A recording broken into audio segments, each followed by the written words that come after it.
श्री राधा कृष्ण गोविंद हरे मुरारे विनोद वासुदेव।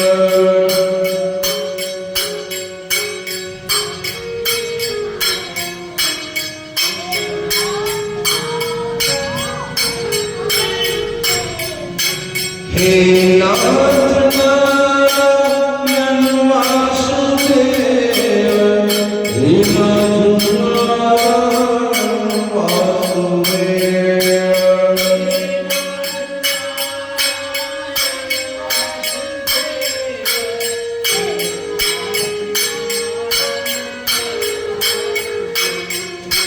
श्री कृष्ण गोविंद हरे मुरारे विनोद वासुदेव।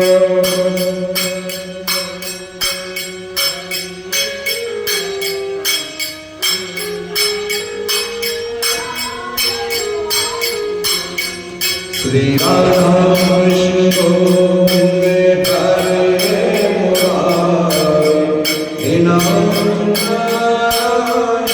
वासुदेव।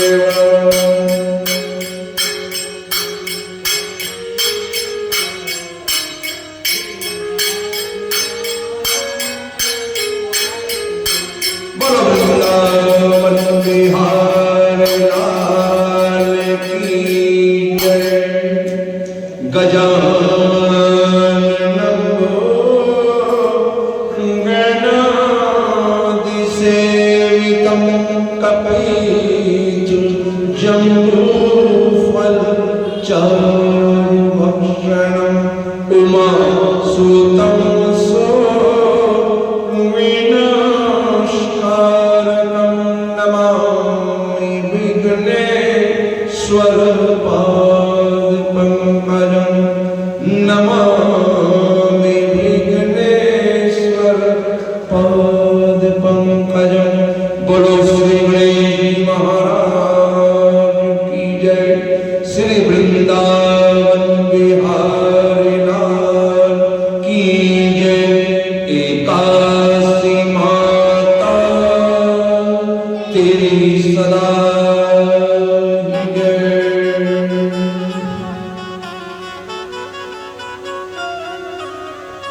धर्मराज युधिष्ठिर ने श्री कृष्ण भगवान से पूछा, हे भगवान, आप मुझे चैत्र मास कृष्ण पक्ष एकादशी के बारे में बतलाइए।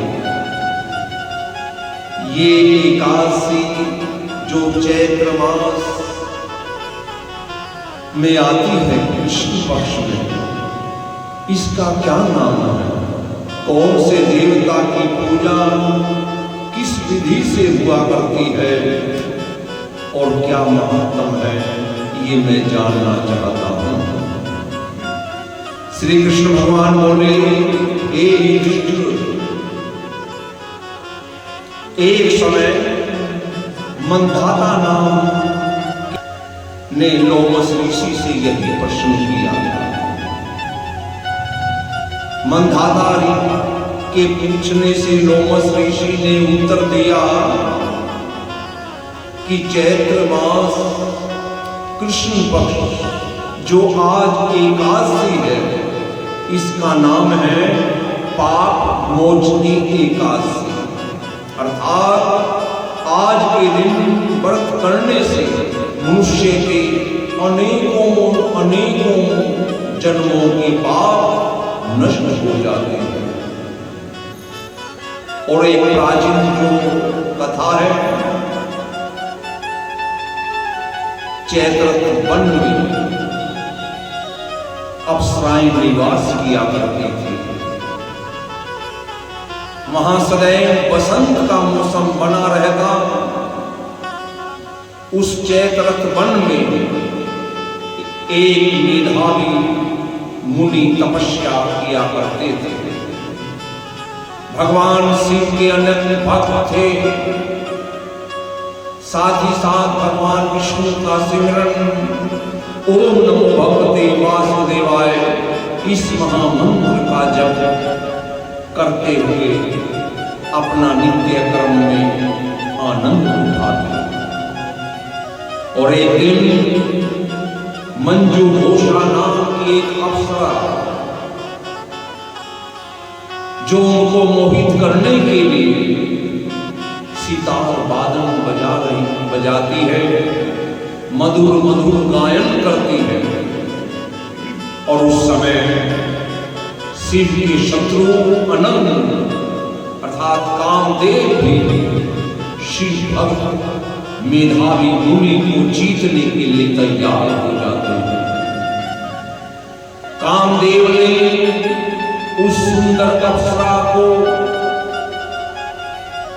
धनुष बनाया और कटाक्ष को उसकी प्रत्यंचा अर्थात डोरी बनाया और उसके नेत्रों को संकेत और कूचों को पूरी बनाया। इस तरह कामदेव अपने शत्रु भक्त को जीतने के लिए तैयार हो गया। मेधावी मुनि भी युवा हष्टपुष्ट यज्ञोपवीत धारण किए हुए दंड कमंडल रखे हुए भगवान शिव के अनंत भक्त, वो भी मंजू घोषा अप्सरा को देखकर मोहित हो गए। मंजू घोषा ने मधुर वाणी से वीणा बजाना गायन करना शुरू कर दिया और मेधावी मुनि मंजू घोषा के मधुर गायन पर और उसके सौंदर्य पर मोहित हो गए। अप्सरा उस मुनि को कामदेव से पीड़ित जानकर उसे आलिंगन करने लगती है और वो मुनि भी उसके सौंदर्य पर मोहित होकर शिव रहस्य को भूल गया और काम के वशीभूत होने के कारण वो उस अप्सरा के साथ अब रहने लग गया। एक दिन मंजू घोषा अप्सरा उस मुनि से बोली, हे मुनि देव, अब मुझे आपके पास आए हुए बहुत समय हो गया है, अब मुझे आप स्वर्ग जाने की आज्ञा दीजिए। उस अप्सरा के वचनों को सुनकर ऋषि बोले कि हे सुंदरी, तू आज ही तो आई है, अभी संध्या काल हुआ है, प्रातः काल तक तो ठहरो। मुनि के वचनों को सुनकर वो वहीं ठहर जाती है और इस प्रकार से बहुत समय व्यतीत होने लग जाता है। फिर उसने एक दिन ऋषि मुनि को कहा कि हे मुनि देव, अब तो आप मुझे स्वर्ग जाने की आज्ञा दें। मुनि बोले, अरे अभी तो कुछ भी समय नहीं हुआ, अभी तो ठहरो। अप्सरा बोली, हे मुनि देव, आपकी रात्रि तो बहुत लंबी है, जरा सोच कर देखिए मुझे आपके पास आए कितना समय हो गया है। अप्सरा के वचनों को सुनकर मुनि को तुरंत ज्ञान प्राप्त हुआ और उन्होंने जब समय का विचार किया तो समय का प्रमाण 57 वर्ष 7 महीने 3 दिन का ये ज्ञान उन्हें प्राप्त हुआ। अब वो मुनि उस अप्सरा को अपना काल रूप समझने लगे, महाक्रोधित हो गए और बोले, तूने मेरी तपस्या का नाश किया। और उसे बड़ी क्रोध भरी नजरों से अप्सरा को देखने लगे। मुनि के का शरीर कांपने लगा, इंद्रियां व्याकुल हो गई। तब उस मुनि ने अप्सरा से कहा, अरे दुष्टे, मेरे तप को नष्ट करने वाले, अब तू मेरे श्राप से तुरंत पिशाच योनि में चली जा। तू महापापिन है, दुराचारणी है, तुझे धिक्कार है। उस मुनि के श्राप से वो अप्सरा पिशाच योनि में बदल जाती है और तुरंत हाथ जोड़कर बोली, हे मुनिनाथ, अब आप अपना क्रोध त्याग कर 1 मिनट के लिए शांत हो जाए। मुझे कम से कम इस श्राप का निवारण तो बतलाइए, मेरा कैसे इस पिशाच योनि से छुटकारा मिले। अप्सरा के निवेदन करने से मुनि का क्रोध शांत हुआ और बोले, मैं तुझे श्राप छूटने का उपाय बतला देता हूं। चैत्र मास कृष्ण पक्ष में जो एकादशी आएगी, तू अगर उसका व्रत करेगी तो तेरी ये पिशाच देह छूट जाएगी। इस प्रकार से मुनि ने आज के दिन उस पिशाचनी को अर्थात अप्सरा को व्रत करने का नियम बतलाया। ओम नमो भगवते वासुदेवाय, इस महामंत्र का जप करने का उसे सरल उपाय बतलाते हुए कहा कि तू अगर बड़ी श्रद्धा से इस महामंत्र का जप करेगी, भगवान विष्णु की पूजा करेगी और व्रत के साथ भगवान से क्षमा याचना करेगी, तो निसंदेह तेरी पिशाच योनि छूट जाएगी। इस प्रकार से उस अप्सरा ने बड़ी श्रद्धा से समय अनुसार आज के दिन इस व्रत को करने के प्रभाव से अपनी पिशाच देह से छुटकारा पाया। जब वो ऋषि मुनि अपने पिता चमन ऋषि के पास पहुंचे, चमन ऋषि अपने पुत्र को देखकर बोले, अरे पुत्र, तूने अपना समस्त तप नष्ट कर दिया है। तब मेधावी ऋषि बोले, हे पिताजी, मुझसे बड़ा अनर्थ हुआ, बहुत पाप हुआ।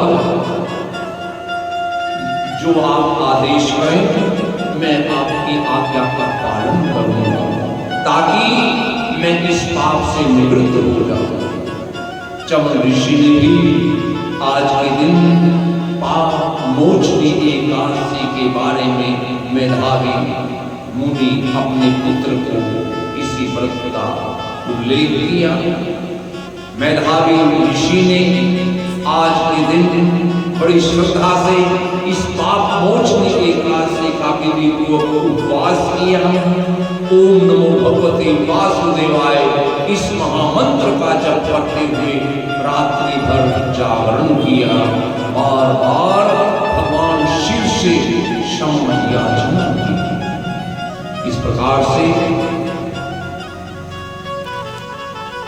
वो मुनि अपने इस पाप से छुटकारा पाकर वो भी स्वर्गलोक का भागी हो जाता है। अर्थात इस कथा से स्पष्ट है, देह आकर्षण अधिक समय तक नहीं रहता।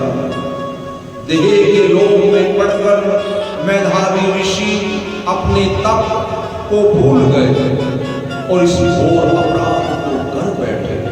किंतु भगवान विष्णु बड़े दयालु है, कृपालु है, जो उनकी शरण में जाता है, उनसे प्रार्थना करता है और आज के दिन बड़ी श्रद्धा से पाप मोचनी एकादशी का ये शक्तिशाली व्रत करता है, तो निसंदेह वो अपने पापों से छुटकारा पा लेता है। जो प्राणी सत्कर्मों का संकल्प करने के बाद लोभ लालच भोग विलास के वशीभूत होकर अपने संकल्प से गिर जाता है, ऐसा व्यक्ति घोर नरक में नाना प्रकार के दुख उठाता है। किंतु ये पाप मोचने एकादशी सभी पापों से मुक्त कराने वाले प्राणी को स्वर्ग का अधिकारी बना देती है। इस कलयुग में इस पृथ्वी पर व्यक्ति के लिए यही सबसे सरल और उत्तम पाप से छुटकारा पाने का उपाय है। इति श्री एकादशी व्रत कथा अध्याय संपूर्ण समाप्तम। बोलो श्री विष्णु भगवान की जय। शांताकारं भुजगशयनं पद्मनाभं सुरेशं विश्वाधारं गगनसदृशं मेघवर्णं शुभांगं श्रीलक्ष्मीकान्तं कमलनयनं योगिभिर्गम्यं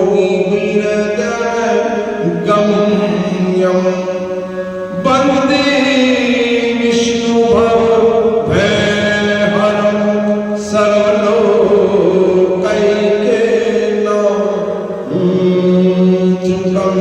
कर्पूरगौरं करुणावतारं संसारसारं भुजगेन्द्रहारं सदा वसन्तं हृदयारविन्दे भवं भवानी सहितं नमामि।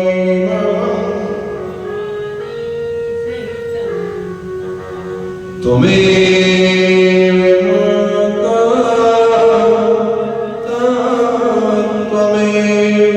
त्वमेव बन्धुश्च सखा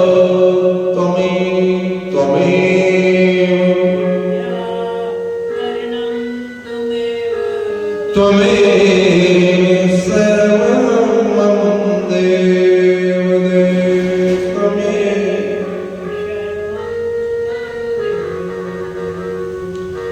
सर्वे भवन्तु सुखिनः सर्वे सन्तु निरामयाः सर्वे भद्राणि पश्यन्तु मा कश्चित् दुःखभाग्। धर्म की जय हो, धर्म का प्राणियों में विश्व का गौ हत्या सनातन धर्म की जय। श्री सत्यनारायण स्वामी की जय।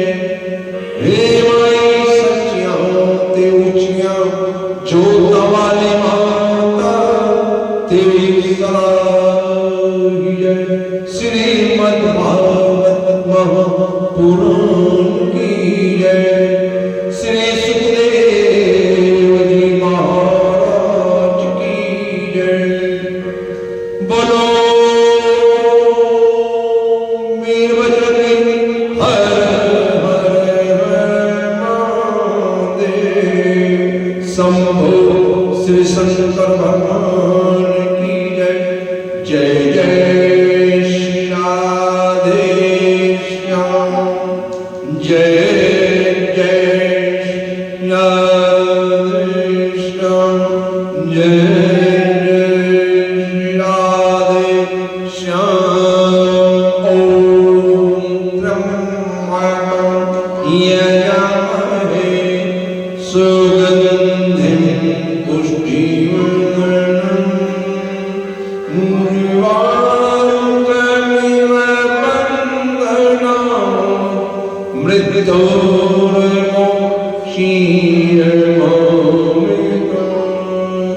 ॐ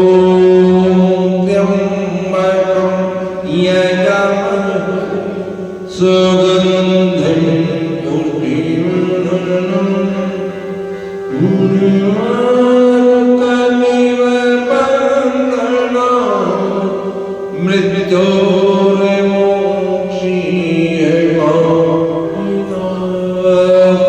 ॐ त्र्यम्बकं यजामहे सुगन्धिं पुष्टिवर्धनम्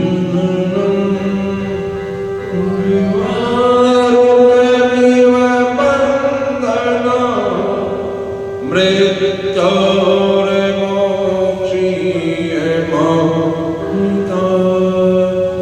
ॐ त्र्यम्बकं यजामहे सुगन्धिं पुष्टिवर्धनम्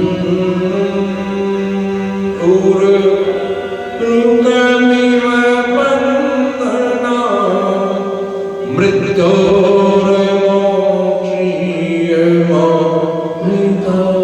ॐ